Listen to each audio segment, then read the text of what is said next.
جو انگریز افسران ہندوستان میں ملازمت کرنے کے بعد واپس انگلینڈ جاتے تو ان کو وہاں پبلک پوسٹ کی ذمہ داری نہ دی جاتی تھی۔ دلیل یہ تھی کہ تم ایک غلام قوم پر حکومت کر کے آئے ہو، جس سے تمہارے اعتبار اور رویے میں تبدیلی آ گئی ہے۔ یہاں اگر اس طرح کی کوئی بھی ذمہ داری تمہیں دی جائے گی تو تم آزاد انگریز قوم کو بھی اسی طرح ڈیل کرو گے۔ اس مختصر تعارف کے بعد درج ذیل واقعہ پڑھیے۔ میں ہوں آپ کا دوست، آپ کا ہوسٹ کریم الوی، اور آپ دیکھ رہے ہیں وائٹل ویژن کی ویڈیو۔ ایک انگریز خاتون جس کا شوہر برطانوی دور میں پاک و ہند میں سول سروس کا آفیسر تھا، خاتون نے زندگی کے کئی سال ہندوستان کے مختلف علاقوں میں گزارے۔ واپسی پر اس نے اپنی یادداشتوں پر مبنی بہت ہی خوبصورت کتاب لکھی۔ خاتون نے لکھا کہ میرا شوہر ایک ضلع کا ڈپٹی کمشنر تھا۔ اس وقت میرا بیٹا تقریباً 4 سال کا اور بیٹی 1 سال کی تھی۔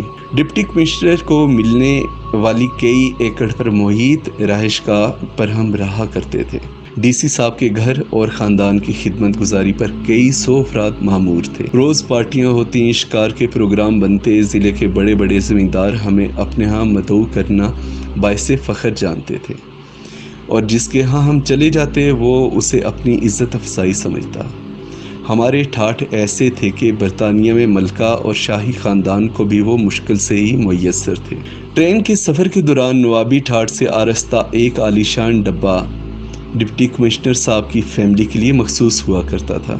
جب ہم ٹرین میں سوار ہوتے تو سفید لباس میں ملبوس ڈرائیور ہمارے سامنے دونوں ہاتھ باندھ کر کھڑے ہو جاتے تھے اور سفر کے آغاز کی اجازت طلب کرتے تھے۔ اجازت ملنے پر ہی ٹرین چلنا شروع ہو جاتی تھی۔ ایک بار ایسا ہی ہوا، ہم سفر کے دوران ٹرین میں بیٹھے تو روایت کے مطابق ڈرائیور نے حاضر ہو کر اجازت طلب کی۔ اس سے پہلے کہ میں بولتی میرا بیٹا بول اٹھا، جس کا موڈ کسی وجہ سے خراب تھا۔ اس نے ڈرائیور سے کہا کہ ٹرین نہیں چلانی۔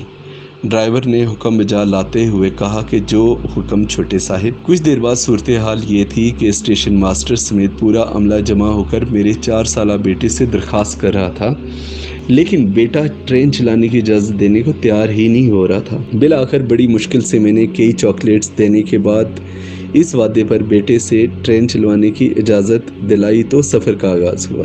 چند ماہ بعد میں دوستوں اور رشتہ داروں سے ملنے واپس برطانیہ آئی۔ ہم بذریعہ بحری جہاز لندن پہنچے۔ ہماری منزل ویلز کی ایک کاؤنٹی تھی جس کے لیے ہم نے ٹرین کا سفر کرنا تھا۔ بیٹی اور بیٹے کو اسٹیشن کے ایک بینچ پر بٹھا کر میں ٹکٹ لینے کے لیے چلی گئی۔ قطار طویل ہونے کی وجہ سے خاصی دیر ہو گئی، جس پر بیٹے کا موڈ بہت خراب ہو گیا۔ جب ہم ٹرین میں بیٹھے تو عالی شان کمپاؤنڈ کے بجائے فرسٹ کلاس کی سیٹیں دیکھ کر بیٹا ایک بار پھر ناراضگی کا اظہار کرنے لگا۔ وقت پر ٹرین نے وسل دے کر سفر شروع کیا تو بیٹے نے باقاعدہ چیخنا شروع کر دیا۔ وہ زور زور سے کہہ رہا تھا، یہ کیسا الو کا پٹھا ڈرائیور ہے، ہم سے اجازت لیے بغیر ہی اس نے ٹرین چلانا شروع کر دی ہے، میں پاپا سے کہہ کر اسے جوتے لگواؤں گا۔ میرے لیے اسے سمجھانا مشکل ہو گیا تھا کہ یہ اس کے باپ کا ضلع نہیں، ایک آزاد ملک ہے۔ یہاں ڈپٹی کمشنر جیسے تیسرے درجے کے سرکاری ملازم تو کیا وزیر اعظم اور بادشاہ کو بھی اختیار حاصل نہیں کہ اپنی انا کی تسکین کے لیے عوام کو خوار کر سکے۔ آج یہ واضح ہے کہ ہم نے انگریز کو ضرور نکالا ہے، البتہ غلامی کو دیش سے نہیں نکال سکے۔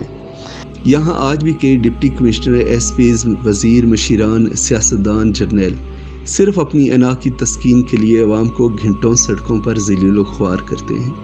اس غلامی سے نجات کی واحد صورت یہ نظر آتی ہے کہ ہر طرح کے تعصبات اور عقیدتوں کو بلا طاق رکھ کر ہر پروٹوکول لینے والے کی مخالفت کرنی چاہیے، ورنہ صرف 14 اگست کو جھنڈے لگا کر اور موم بتیاں سلگا کر خود کو دھوکہ دے لیا کیجیے کہ ہم آزاد ہیں۔ السلام علیکم۔